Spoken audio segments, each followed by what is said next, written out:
Hello सबैजना सन्चै हुनुहुन्छ होला। Welcome to my blog. आज लामो समयपछि मैले हजुरसँगै मेरो भिडियो ल्याएको छु। यो गाउँघरको सादा भिडियो। अब हामीले आलु रोप्ने तयारी गरिरहेको थियौँ अनि त्यसैमा बुढाले फुलको बगैँचामा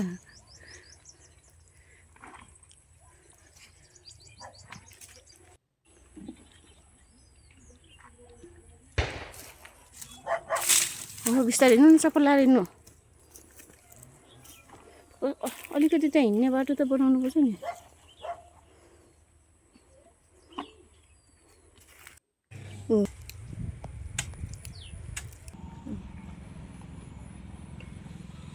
बुढाले यसरी मल हालिदिनुहुन्छ। हामीले सोरे अलिअलि पोटास पनि राख्छौँ।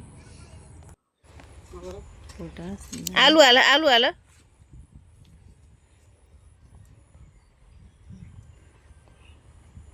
त्यसमा मल लिएर आऊ, जाऊ उहाँ चाहिँ पछाडि।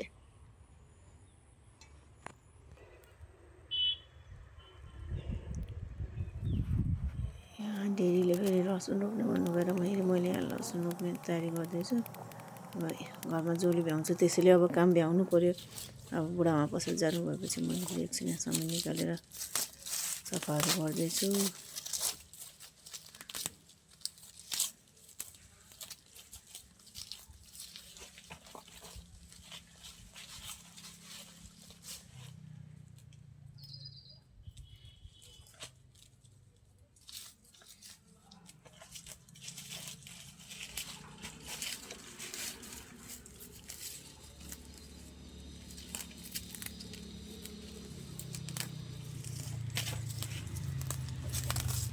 नानीहरू आएपछि केही काम भ्याइँदैन, त्यही भएर त्योभन्दा अगाडि नै अब काम भ्याउनु पर्छ। जोली आउँछ अब त्यसैले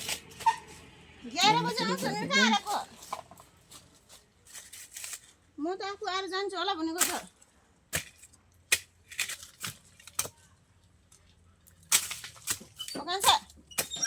खान्छ त्यही चाबी राख्दैछु बिस्तारोमा चाबी राख्दैछु। त्यही खाना खानु। अब खाना खाने भोक्ला खाने खाएर जानु नभए त्यसै जानु। मेरो आज काम छ, म जानु हजुर जानु भनेको त। 11 बजी आउँछु भने कसैमा आएन, कहिले दोकान खोल्ने र।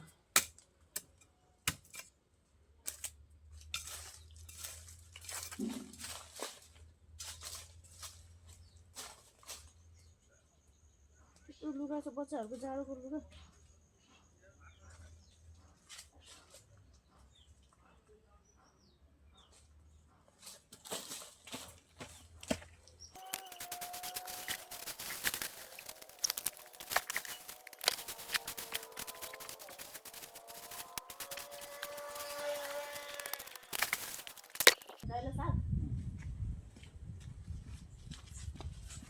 ल्याउनु ल्याउनु त।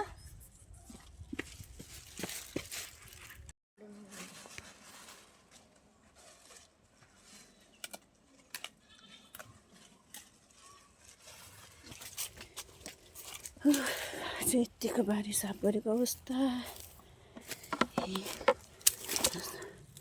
कति धेरै खानु मन लाग्दैन। केही कुरा पनि अब नमारी नहुने, मारेन भने सब्जी खानु पाएन। दबाई हालेर कति बचाउने सब्जी।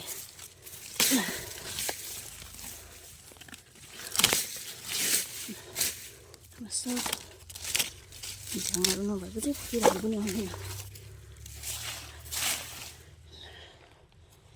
यत्तिको सफा गरेँ। मैलाहरू कहाँ थन्काउने। यो फोहोरहरू अब त्यहाँ गराउनु पर्छ। हो त्यो हाम्रो कुरीले पनि बिचार घाम नपाएर त्यस्तो भएछ। बोडीले हातमा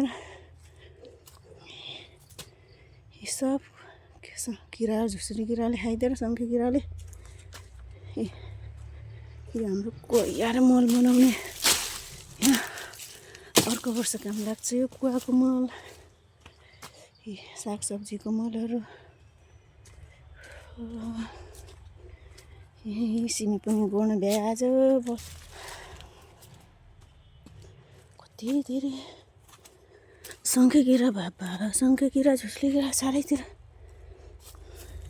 सब सफा अब अझै सफा गर्नु बाँकी छ। यहाँ पनि सबै मुन्टा खाइदिएर बर्बाद हुनुहुन्छ। कोही बिउ उम्रिसक्यो, कोही लगाइसक्यो, कोही अझै बाँकी छ सार्नु। हाम्रो यो लेमन ग्रास हो, यो सिमी अझै अब बल्ल त्यहाँ ठाउँ खाली भएर सार्नु पर्छ। अब यहाँ मैला फालौँ।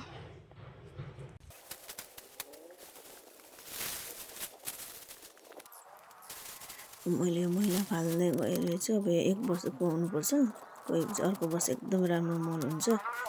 हाम्रोतिर त यस्तै छ, हजुरहरूकोतिर के कस्तो छ? यतिको बारी सफा भयो। आज यतिको काम भएको। आज फसल पनि गएन, सामान पुर्याउन जानु पनि भ्याएन। यो हाम्रो ड्र्यागन फ्रुट यस्तो घाम चर्केको छ। कति बजे? 12 बजे हो। 12 बजे घाममा जाडोमा कटाउन सकिन्छ। ओहो, यो सङ्केत किराले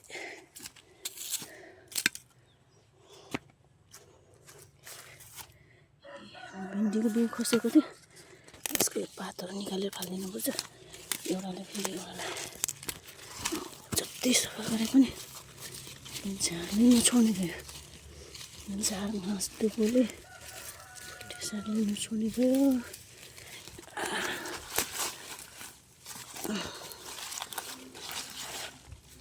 त्यहाँ जङ्गल बाँकी छ, छानिएको छ। एउटामा त्यहाँ छ सिमी मल। हाम्रो बारीको अवस्था यस्तो छ।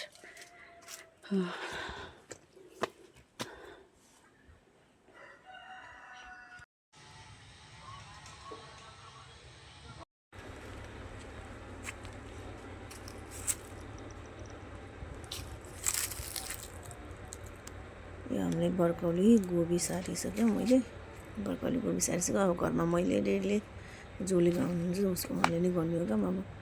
अब एकअर्कालाई हेरेर बस्नु चाहिँ भएन नि, त्यसरी चाहिँ काम पनि भइदिने। यो हाम्रो काँक्रा हो, जाडोमा पनि हुन्छ नि त काँक्रा। त्यही होस्, खान सकिन्छ कि सकिँदैन, चिसोको खानेकुरा एकदमै राम्रो हुन्छ। यो हाम्रो गाजर, यो बिचबिचमा सागहरू छरेको थियो। यो ब्रोकौलीको बिउ अब कोही लगाइसक्यो, कोही चाहिँ नि सर्दैछ। यो सिमीहरू, यो पालक चाहिँ नि यसरी राम्रो उम्रेन। यो धनिया कस्तो राम्रो भएको छ। कुनै चाहिँ नि विदेशदेखि आएको बिउ पनि छ। म दिदीहरूले ल्याइदिनु भएको, दिदी कान्छी सासूले। यो चाहिँ नि मुस्ताङको साग हो। अब मैले धेरै बिउ किनेको थिएँ, अनि त्यही भएर उहाँले चाहिँ फ्रीमा दिनुभयो मलाई। हाम्रो मेथीको साग हो। अनि यो कालो तोरीको साग चाहिँ नि उम्रिसकेर नि डेरी मम्मीले त्यहाँ सारिसक्नुहुन्छ नि त। तोरी यस्तो राम्रो भएको छ।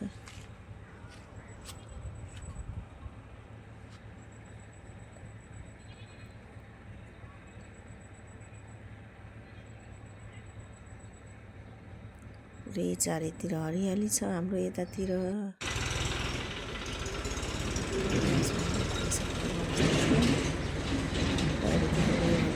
कोही रोपिसक्यो, कोही हुँदैछ।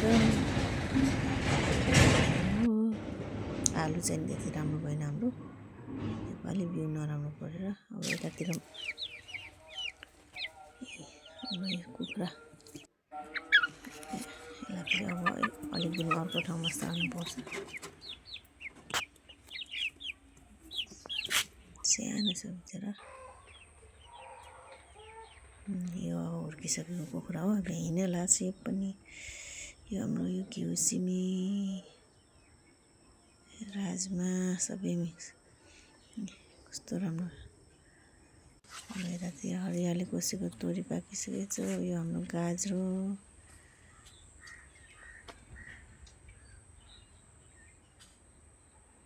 बिचबिचमा मैले सागहरू छरिदिएको थिएँ। अब उतातिरको सागहरू मासेर फेरि हामीले अरू साग लगायौँ नि त। अब आफ्नो घरमा अलिअलि भयो भने खान मन लागेको बेलामा फेरि बजार जानु पर्दैन। अब सिजन अनुसार त हुन्छ। अब सब्जीहरू अब आफूले लगाउन सक्नु पर्यो, टाइम निकालेर। बर्गरयो मेरो गोरु चाहिँ नि, यो चाहिँ नि सलाद साग हो, मैले बजारदेखि किनेर ल्याएको। दिदीले ल्याउनु भएको पनि मैले रोपेछु, दिदीले दिनुभएको पनि।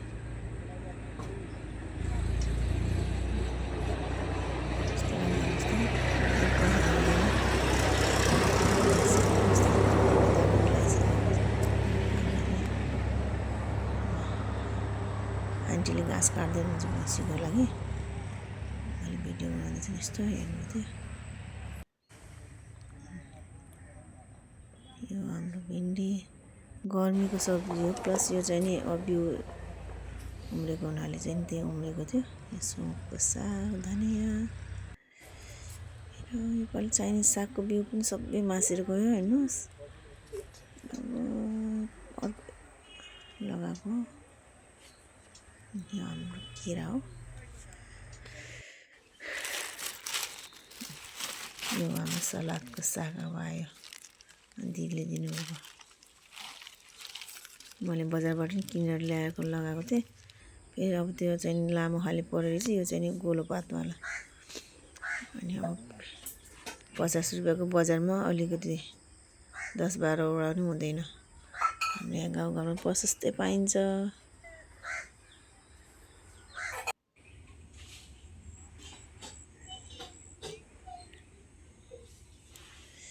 आलु बिचरा के भयो, बिउ नराम्रो पऱ्यो, बिच खालिने छ, पछि उम्रिन्छ के हुन्छ अब।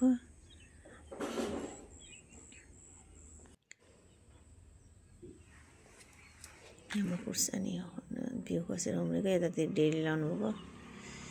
अब हामी त्यति पिरो खाँदैनौँ, कहिले कसो खानको लागि घरै पुगिहाल्छ।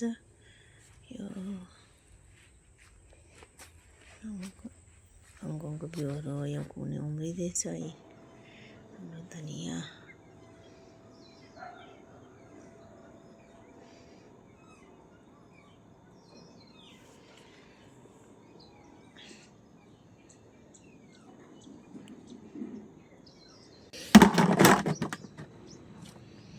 हाम्रो पानी हो इमर्जेन्सीको लागि।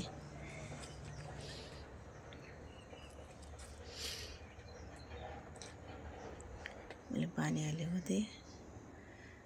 दिउँसो एकछिन फ्री हुँदा अब साँझ हाल्नुपर्छ भन्छन्। अब टाइम पनि हुनु पऱ्यो साँझ हाल्नको लागि। नानीहरू आउँछ, मैले अझसम्म घाममै हालेको छु, खै राम्रै भइरहेको अरे।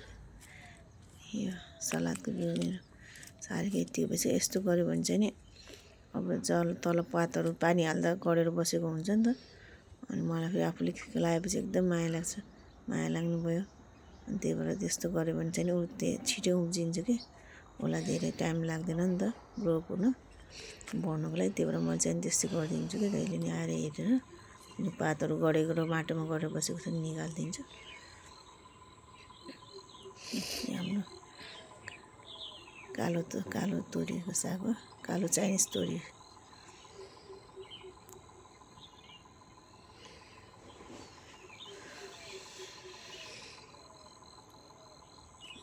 घाम पनि मजाले लागिरहेछ।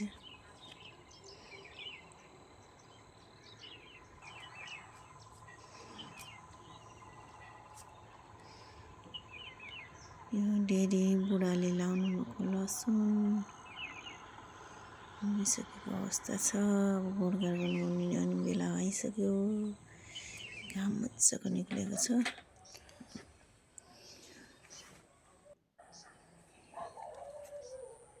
यो धनियाँ निस्किन चाहिँ एकदम टाइम लाग्छ, तर यो पालि चाहिँ नि मेरो छिटो उम्रियो।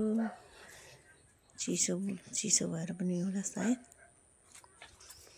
डेली फेरि अर्को ठाउँमा लगाउनु भएको थियो, त्यो चाहिँ नि उम्रेको छैन।